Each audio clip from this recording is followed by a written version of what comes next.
बुद्ध के हजारों शिष्य थे।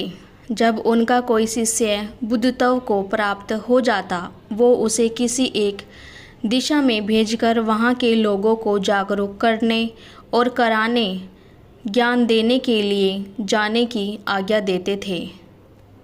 कभी हार नहीं मानोगे। बुद्ध का एक शिष्य बुद्ध के संदिग्ध में 6 वर्षों से था। वो दिन महात्मा बुद्ध के पास आया और बुद्ध से कहा, हे बुद्ध, मुझे आपके पास 6 साल हो गए हैं। मेरे बाद कितने शिष्य आए, उन्हें आपने इस बीच किसी एक दिशा में ज्ञान देने के लिए भेजा, लेकिन मुझे अभी तक नहीं भेजा। क्या मुझे अभी तक बुद्धत्व प्राप्त नहीं हुआ? बुद्ध मुस्कुराए और बोले, यह तो तुम्हें खुद समझना होगा कि तुम्हें बुद्धत्व प्राप्त हुआ है या नहीं। शिष्य बोला, हे बुद्ध, आपको मुझे इन 6 साल में जो भी उपदेश दिए, मुझे वो सब याद है। आपकी बताई एक एक बात मुझे याद है। आप मुझसे कुछ भी पूछ सकते हैं, मैं आपको हर उत्तर देने के लिए सक्षम हूँ। आप मुझे एक मौका तो दें ताकि मैं किसी भी दिशा में जाकर लोगों को आपके ज्ञान के बारे में भी बता सकूं। बुद्ध ने कहा, ज्ञान की बातों को याद रखने से कुछ नहीं होता जब तक आप उसे अपने आचरण में ना लाओ। जब तक आप किसी भी चीज़ को अपने आचरण में नहीं लाओगे, तब तक आप दूसरों को नहीं कह सकते कि वो उसे अपने आचरण में लेकर आए। शिष्य ने कहा, जो भी हो, कृपया आप मुझे एक मौका दें। आप मुझ पर भरोसा रखें। मैं सभी को अपने ज्ञान से प्रभावित कर सकता हूँ। मैं लोगों को ऐसी बातें बता सकता हूँ जिससे उनके जीवन में शांति आएगी और वो शांतिपूर्वक अपना जीवन जी सकेंगे। बुद्ध ने कहा, अभी तुम तैयार नहीं हो। जब तुम तैयार हो जाओगे, मैं तुम्हें खुद सही मार्ग पर जाने के लिए कहूँगा। शिष्य ने कहा, क्यों बुद्ध? आपने मुझे इन 6 सालों में इतना भी ज्ञान नहीं दिया जिससे मैं लोगों को प्रभावित कर सकूं। बुद्ध ने कहा, ठीक है, तुम पूर्व दिशा की तरफ जाओ। वहाँ तुम्हें एक गांव मिलेगा। उससे तुम भिक्षा मांग लेकर आओ और वहाँ के लोगों को अपने ज्ञान की मदद से कल सुबह तुम वहाँ अकेले जाना और शाम को आकर मुझे बताना तुमने कैसे वहाँ के लोगों की मदद की। वह शिष्य ये सब सुनकर बेहद खुश हो गया और बुद्ध का आशीर्वाद लेकर चला गया और वह रात भर ज्ञान समेटता रहा और मन ही मन सोच रहा था कि मैं कल कैसे ज्ञान की छाप छोड़ूंगा कि वहाँ के लोगों के साथ बुद्ध भी मुझसे प्रभावित हो जाएं। सुबह उठकर महात्मा बुद्ध को प्रणाम करने गए। उन्हें प्रणाम कर वह पूर्व की तरफ निकल गया। शाम को जब वह वापस आया तो बुद्ध ने देखा कि उस शिष्य के माथे पर चोट लगी है और खून बह रहा है। बुद्ध ने उसे पट्टी की और पूछा, तुम्हें यह चोट कैसे लगी? शिष्य ने कहा कि बुद्ध, वहाँ के लोग बेहद दुष्ट हैं, उन्हें जरा भी बुद्धि नहीं है। मैं उस गांव में भिक्षा लेने गया पर किसी ने मुझे भिक्षा नहीं दी। सब मुझे गालियाँ दे रहे थे। एक व्यक्ति ने तो मुझे भी भिक्षा तो दी, लेकिन नीचे फेंककर और कहा, इसे उठा लो। मैंने तुम्हें काफ़ी समझाया, लेकिन वह मेरी बात सुनने को तैयार ही नहीं थे। उल्टा उन्होंने मेरे साथ हाथापाई की, जिससे मुझे चोट लग गई।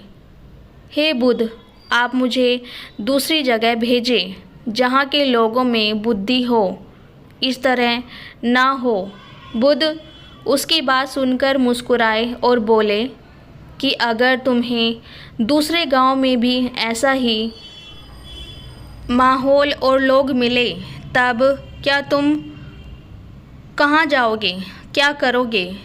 शिष्य ने कहा, हे बुद्ध, ऐसे लोगों को कोई ज्ञान नहीं दे सकता। वह लोग अज्ञानी हैं, उन्हें कौन समझाए? बुद्ध ने कहा, वह लोग अज्ञानी नहीं बल्कि ज्ञानी हैं। उनके पास बहुत बुद्धि है, परंतु उनके पास खुद का ज्ञान है। अब अगर तुम किसी दूसरे के ज्ञान को चोट पहुंचाओगे तो वह कुछ तो कहेंगे ही। तुम्हें ऐसे लोग हर जगह मिलेंगे, तब तुम अपना ज्ञान कहाँ कैसे दोगे? बुद्ध ने शिष्य को कहा कि आज तुम आराम करो। कल शाम को मेरे पास अपना शिष्य बुद्ध को प्रणाम करके चला गया। अगली शाम जब वह वापस बुद्ध के पास आया, तब वहाँ एक और बुद्ध का शिष्य मौजूद था। उनके हाथ में चोट लगी हुई थी। बुद्ध ने उस शिष्य के हाथ पर चोट देखकर उस पर पट्टी की और उस शिष्य को कहा कि तुम्हें यह चोट कैसे लगी? शिष्य ने कहा, हे बुद्ध, आपने पूर्व के एक गांव में मुझे जाने के लिए कहा था, वही मुझे यह चोट लगी है। बुद्ध ने कहा, वहाँ तुम्हारे साथ क्या क्या हुआ, तुम मुझे बताओ। शिष्य ने कहा, हे बुद्ध, वहाँ पर मैंने सबसे भिक्षा मांगी, लेकिन किसी ने मुझे भिक्षा नहीं दी। एक व्यक्ति जिसने भिक्षा दी, उसने भी मुझे ज़मीन पर फेंक कर दी और कहा, उसे उठा लो। मैंने चुपचाप उसे उठाकर अपने पात्र में रख लिया और उसे कल्याण का आशीर्वाद दिया। तब उस व्यक्ति ने मुझसे कहा, आप बड़े ही अजीब व्यक्ति हो। मैं आपका अपमान कर रहा हूँ और आप मुझे आशीर्वाद दे रहे हैं। मैंने उनसे कहा कि आप धनी हैं, आपने मुझे दान दिया है, इसलिए मैं आपको आशीर्वाद दे रहा हूँ।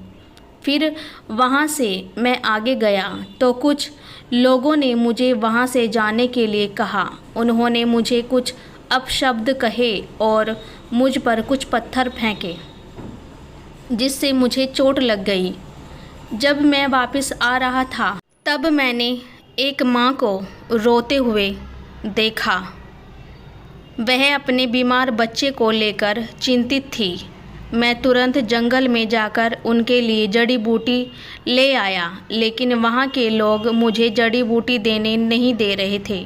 फिर मैंने उनसे विनती की कि वह मुझे उस बच्चे का इलाज करने दे। उसके बाद वो जैसा कहेंगे मैं ठीक वैसा ही करूँगा। जिस व्यक्ति ने मुझे भिक्षा दी थी, उसने गांव वालों को समझाया।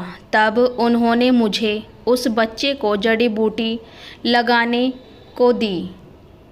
उसके बाद वह बच्चा ठीक हो गया। फिर गांव वालों ने मुझसे अपने किए गए अभद्र व्यवहार के लिए क्षमा मांगी और मुझे धन्यवाद कहा। फिर मैं वहां से वापस आ गया। हे बुद्ध, आपसे एक विनती है। उस गांव के लोग बहुत भोले भाले और सीधे हैं। क्या मैं रोज़ उसी गांव में जाकर भिक्षा मांग सकता हूँ? ये सभी बातों का मतलब ये है। वो पहला शिष्य भी सुन रहा था। उसने यह सुनते ही बुद्ध के चरणों में गिरकर कहा कि हे बुद्ध, मैं समझ गया कि अभी मैं उस लायक नहीं हुआ कि दूसरों को ज्ञान दे सकूं। बुद्ध ने कहा, हमें बाहर वैसे ही लोग दिखाई देते हैं जैसा हम भीतर से होते हैं। जब तक हम स्वयं को नहीं बदलते, तब तक हम किसी को भी नहीं बदल सकते। खुद में परिवर्तन करना बेहद ज़रूरी है। कोई भी बात बताने से पहले उसे आचरण में लाना बेहद ज़रूरी है, क्योंकि आचरण में लाई हुई चीज़ को बताना समझाना बहुत आसान होता है और उसे लोग बेहद आसानी से अच्छे से समझ पाते हैं। दोस्तों, आपने क्या सीखा? हम सभी को ऐसा लगता है कि हमने जो कुछ सीखा है वह हमको दूसरों को सिखाना चाहिए, लेकिन हम जाने अनजाने में दूसरों को सिखाने के चक्कर में हम कभी कभी गलत साबित हो जाते हैं। तो इसलिए दोस्तों, अगर आप किसी को भी कोई भी सुझाव देने के लिए जाते हैं, आप कोई भी चीज़ सिखाने के लिए जाते हैं, तो सबसे पहले आप उस कार्य को संपूर्ण रूप से और सही ढंग से अच्छे से सीख जाए, और आपको जब यह पक्का विश्वास हो जाए कि आप ये कर सकते हैं, अब मैं दूसरों को सिखा सकता हूँ, तभी आप दूसरों को सिखाने के लिए जाएं। अन्यथा आपके साथ दुर्व्यवहार हो सकता है और आपको क्षति भी पहुँच सकती है।